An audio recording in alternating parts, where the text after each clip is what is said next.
Hey everyone, and welcome to r/confessions, the place where people get to share some of their dirtiest and darkest secrets.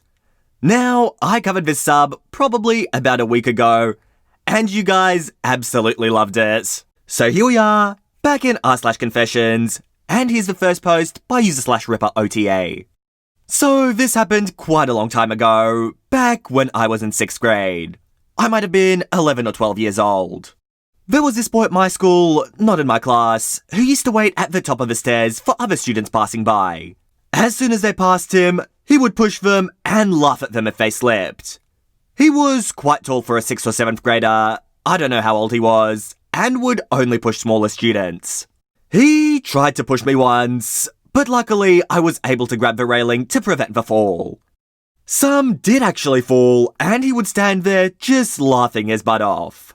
Some tried to tell the teachers, but they never saw it happen, and would just say that he was joking. Well, it was quite a long stairway that extended from the 2nd floor, where our classrooms were, to the ground floor straight. So that joke was quite dangerous. And it was really annoying having to watch out for this guy every time. So I hatched a little plan.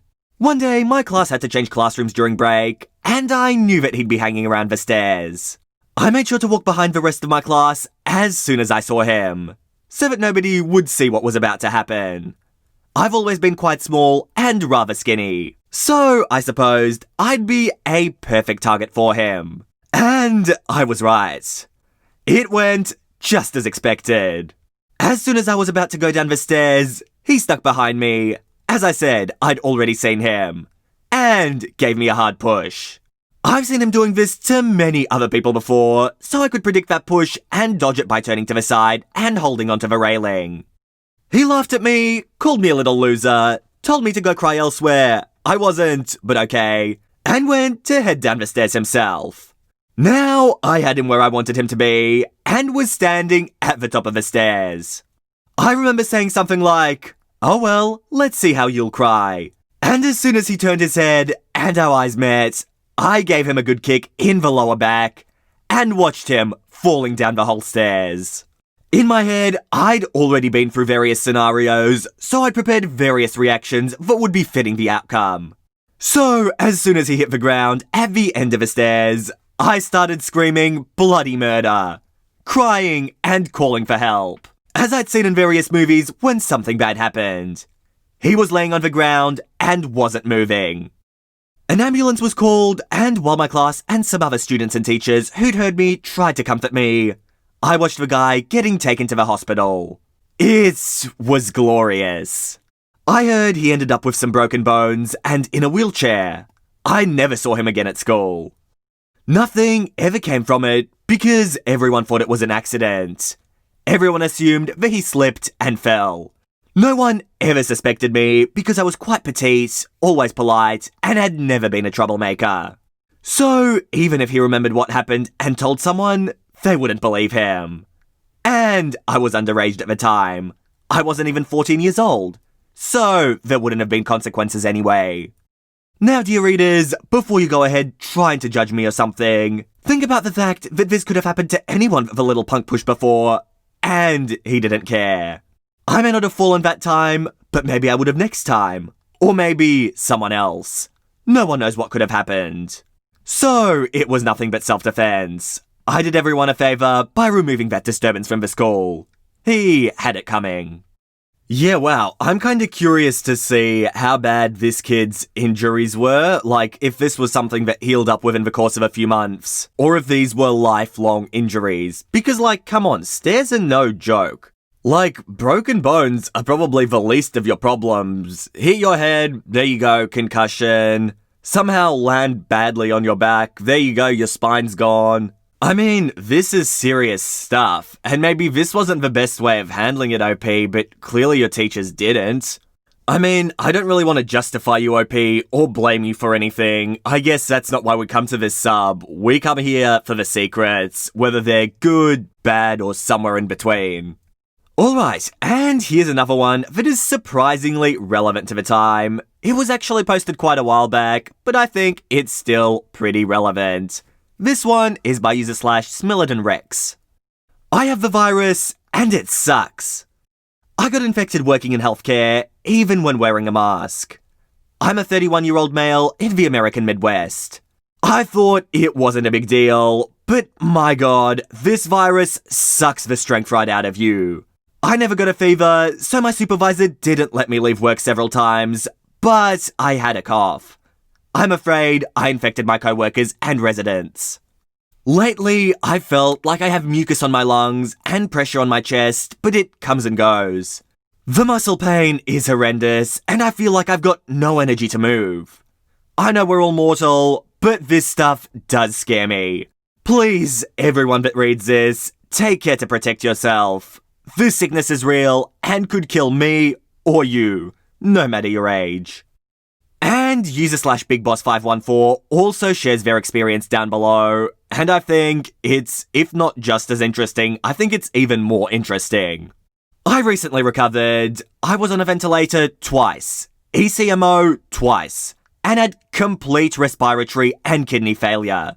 Blood pressure dropped to around 40/30 at one point, had a whole bunch of medical terms that I can't pronounce, 15 blood transfusions due to blood turning the consistency of gelatin, heart rate over 175 without slowing for nearly 2 months, and lost 80 pounds of skeletal muscle.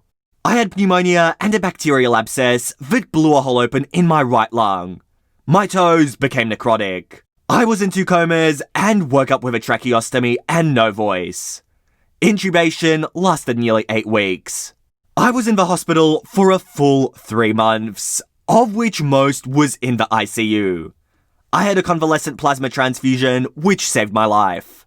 I've lost so much muscle mass that I can see the shape of my skeleton under my skin. I can only stand for about 1 minute before I feel like I'm going to suffocate. For context, I could sprint a mile or 2 at the gym before all this. Symptoms started like seasonal allergies, then woke up one day not being able to breathe properly. X-rays showed my lungs were completely whited out.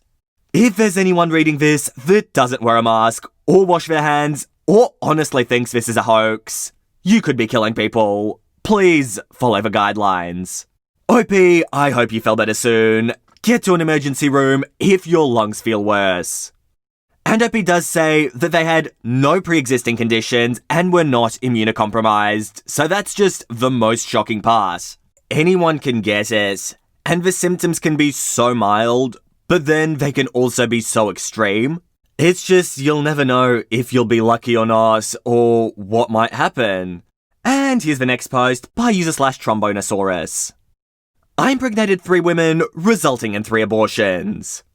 These all happened from age 20 to 25, more than 20 years ago. I was such a horny idiot. Number 1, my sophomore year in college, a girl and I began dating. After a few dates, I surprised her and got a hotel room so we could spend the night together away from roommates and dorms. No condoms. I was a complete idiot. What did I think was going to happen? She called me a couple months later over the summer and told me she was pregnant and needed money to take care of it. I sent her a check. Now that I write about it, it sounds like she was scamming me, but I don't think she was. Number 2, this was another girl, and I dated her for about a year in my junior and senior years of college. Our ex-life wasn't the best, but good enough to get her pregnant apparently. I was an idiot and didn't learn from my previous mistake. What the hell was wrong with me? We went together and took care of it. Number 3, a friend from college and I ended up living in the same area after graduating. And she worked in the city where I lived. Sometimes, to save the 40-minute drive to work in the morning, she would just stay at my apartment the night before. I guess you know where this is going. It turned into a friends with benefits type of thing for a while. And then it turned into more than just that, and we were officially together. She didn't think she could get pregnant, but boy was she wrong. At the time, we were still young in our minds, 25, and were both focused on our careers. It wasn't the right time. We were both raised to do life in the right order. Career first, then marriage, then babies. We were still on step 1. Bonus fact, this woman is now my wife. We have 2 wonderful kids now, and are still happy after 20 plus years of marriage. And the further we go into these posts, the harder I'm finding it to comment. Because, we're not here to judge these people. We're here to listen to what they've got to say. Everyone here is someone who's made a mistake and they know it, so I don't really want to be going on and tell them they're stupid and that they shouldn't have done it.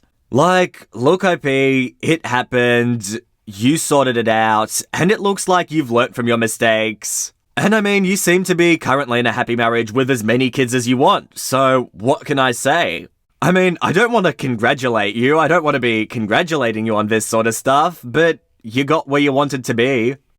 And here's the next post by user/vast seaworthiness. My mother is a stereotypical Karen type. At 13, I was demanding the manager with my mum at my side, thinking that it was perfectly normal to do so. I was taught that it was okay to unload my steam on low-wage workers because that was part of their job. It was also their responsibility to pick up any mess I left or didn't feel like cleaning up because they were there to serve me. I also had some racist tendencies as a result of being told lies by my family and mother. As I began to explore the internet more, I came to the realization that I was a lesbian, which opened a whole new world for me. I met people of all colours, backgrounds, and professions through social media. I'll admit, it was difficult for me at first, especially when confronted with facts about racism that I didn't like at all. Why? Because to truly digest those facts, I would have to admit my own bias. Along this journey, I would casually talk about scolding someone at a restaurant to an internet friend. At the time, I thought it was funny. I was lucky enough to have friends that instead of abandoning me, educated me, and asked me how I would feel if someone had said those things to me. That whole put yourself in that person's shoes mentality was the tipping point. And I began to understand that the way I was raised to treat people that were supposedly lower than me was wrong. I won't lie, it wasn't a happy, my eyes have been opened realization. I had a lot of thinking to do. It was painful and awkward. I had to develop entirely new ways of interacting with people. I started by saying please and thank you to food workers and low-wage employees.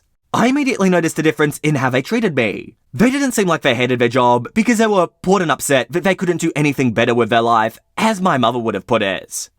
Next thing was to educate myself on people of colour. Again, hard pills to be swallowed here. I started talking to people of colour, especially black people, more often. I ended up making some amazing friends. The unravelling of my racist tendencies wasn't as difficult for me as I thought. I suspect that it's because I started looking at them as just the same as me, except with a different colour of skin, rather than looking at them like a stereotype. There wasn't as much disdain ingrained in me as there was for low-wage workers. So I guess my family was more classist than racist. If you got this far, thanks for reading. I want to thank all my lovely friends and a few kind strangers on the internet for completely changing the way I view the world. I can say that I'm significantly happier now that I no longer hold such animosity for people I don't even know. I now live in a one-bedroom apartment next to my college campus with my beautiful cat Khaleesi. And I've been in a long-distance relationship with my girlfriend for almost 2.5 years. I have no plans on ever owning a live, love, laugh decoration or ever demanding a manager just to get a worker in trouble. My mum is not aware of my sexuality and probably never will be. And guys, I've sort of always wondered about how Karens came to be. How were Karens formed? And clearly, looks like the answer is a very specific upbringing from a very early age. I guess as kids, we just trust everything our parents say, and unless we have someone else to show us something different, we assume it's normal and just go with it. So OP, I definitely wouldn't blame you for doing it as a kid. I'm very, very happy that you were able to change your views. But that's just a thing to think about whenever we deal with Karens, is maybe they just don't know another way. Someone needs to show them that what they're doing is wrong. I guess some of them are beyond changing, but maybe others, maybe they still have hope. And guys, I think that post will be the last one for today. I hope you enjoyed this video, and if you did, make sure to subscribe to the channel for Reddit videos every second day. That's right, I'm hoping to get videos up every other day for the foreseeable future. So guys, I hope you enjoy those.